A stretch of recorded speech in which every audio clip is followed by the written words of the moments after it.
Morning বন্ধুরা। Good morning. এই যে কালাচাঁদ। হাত দাও, গুড মর্নিং বলো। এই গুড মর্নিং বলো, হাত দাও। ওর হাত দেওয়ার আগে আগে মুখ খালি কামড়াবো। এই যে খালি কামড়াবো। মা গুড মর্নিং বলো। আমা মা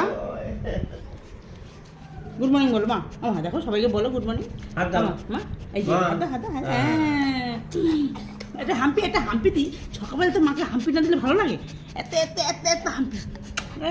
আমার মা কিন্তু দাঁত মেজেছে, মুখ ধুয়েছে, সব হয়ে গেছে। আমার মা কিন্তু সব হয়ে গেছে। মুখে হাফ বেরোচ্ছে। গরম লাগছে। আমি কি করেছি শোনা? এই যে আমি কি কালাচাঁদ। বলে বাবা মাপু কেন এখন দুধ গরম করবো, ওদের খেতে দেবো।